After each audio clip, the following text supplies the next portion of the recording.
I used to think I had life all figured out by the time I hit 30. I'm Vanessa, and unlike most women my age, who were either spiraling over being single or settling for the first guy who dropped on one knee, I felt calm. I had a plan.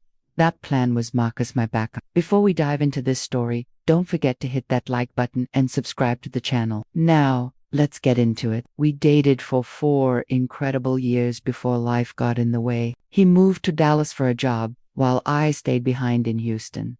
We told ourselves it was just bad timing, not a real breakup, and I genuinely believed that. Marcus was everything. Generous, thoughtful, made me feel like I was the only woman on earth.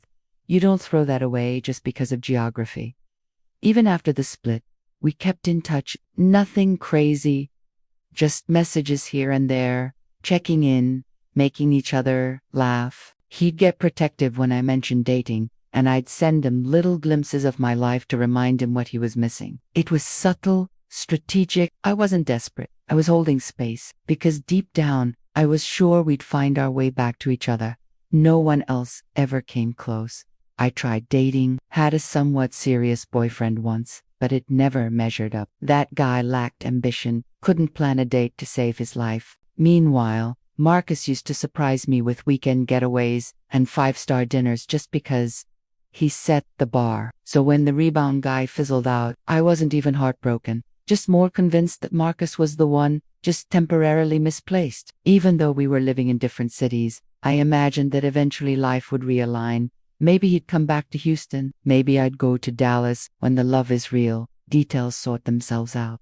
Or so I thought. Then, one January afternoon, my illusion cracked. I was on Instagram during lunch, aimlessly tapping through stories when Marcus's profile appeared. That familiar rainbow ring. I clicked without thinking.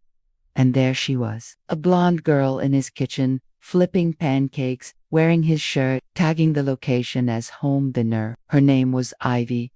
Generic, polished, filtered, pretty. Yes, in that influencer way every blonde girl on the internet aims to be. I screenshotted everything, zoomed in, studied. She looked like the kind of girl guys chase until they realize there's nothing beneath the surface. Yet here she was, not just in his kitchen but seemingly in his life.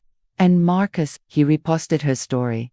That crushed me. In 4 years together, I couldn't get him to post one picture of us. Now some random girl gets the boyfriend treatment after 8 weeks. I did a full recon on Ivy. Her feed was a blueprint for every basic wannabe lifestyle: influencer, gym selfies, green juice, and inspirational quotes about aligning with your soul purpose. I rolled my eyes until I saw them together in her posts. Hiking, cooking, laughing, in an apron, looking at her like she was everything. It was like watching a stranger with his face.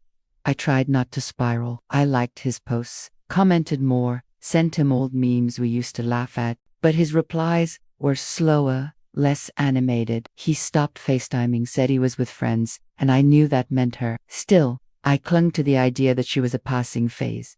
I started reminding him gently of what we had. Texts filled with nostalgia, concerts, Austin trips, movie nights filled with laughter.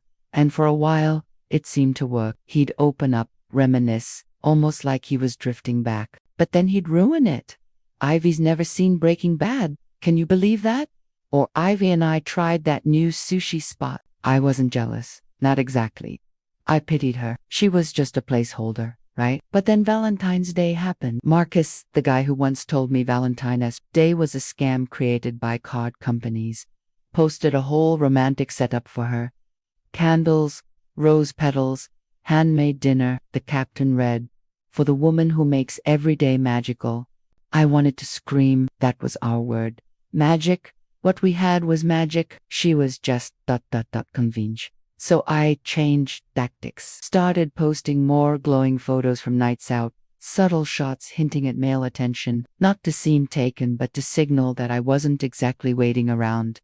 I messaged Marcus more directly. Told him how rare our bond had been. How I'd grown. How maybe now the timing was right. But his replies cooled. Then, one day, while having lunch with my friend Lydia, she handed me her phone and said, "You need to see this." Marcus had posted a 6-month anniversary tribute to Ivy. 6 months. They weren't a fling anymore. They were building something real. Or so it seemed. I panicked. I wrote Marcus a long, heartfelt message. Not desperate, just sincere. I told him I'd never stop thinking about us, that maybe we owed it to ourselves to try again. His response came hours later. Vanessa, I'll always care about you. But I'm with Ivy now. She makes me happy. I want to see where this goes. We should step back from talking so much. It's not fair to her. Or to you. Fair. What about fair to me, to our history? I held it together, waited 2 days, then sent a polite "I understand. I wish you both the best." But inside, I was unraveling. For the first time in 5 years, I couldn't text him when something reminded me of us. He stopped posting, and when he did, it was all Ivy. So I started stalking her page, looking for proof she wasn't good enough, that she was faking it, that he'd see through her soon enough. But instead, I saw her everywhere, at his office parties, with our mutual friends, at his buddy's lake house. Slowly, she was replacing me in every corner of his world. And then I saw them at a wedding. He looked stunning in a navy suit. She was radiant in burgundy. The way he looked at her, like she was his entire future, shattered me. I couldn't take it anymore. So I took action. I called in sick on a Friday, drove to Dallas, and walked into the coffee shop Marcus had always raved about. And there he was, working on his laptop, just like old times. When he looked up and saw me, his face flickered with shock, curiosity, maybe even a little joy. We talked, caught up. I told him I was considering a job in Dallas. Not a complete lie. The chemistry was still there. The conversation flowed effortlessly. So when he invited me out the next night, I said yes. We laughed, reminisced, talked like old friends, like more than friends. I thought I had a chance again. The next morning, over breakfast, I took my shot. I told him how much I'd missed him, how rare our bond was, and that maybe, just maybe, now was the right time. He went quiet. Then he said, "Vanessa, I love having you in my life, but I'm happy with Ivy. What we had was beautiful, but it's in the past. Actually, I'm planning to ask her to move in this week." And just like that, it was over. I smiled. I congratulated him, pretended to be happy for them. But on the drive home to Houston, I broke. I screamed. I cried. I cursed. The timing, the universe, myself. I'd taken a risk. I'd shown up, and I'd lost. That night, I deleted his number, unfollowed him, decided to finally, truly move on. 6 months later, I heard they got engaged. Of course they did. But by then, I wasn't waiting anymore. I was dating again, building my career, living a life that didn't have Marcus at the center. Still, sometimes, late at night, I wonder if the timing had been different. If I'd said the right thing, if she hadn't come along. But that's not how life works. Some people are just chapters in your story, not the ending. And I've got so much story left to write.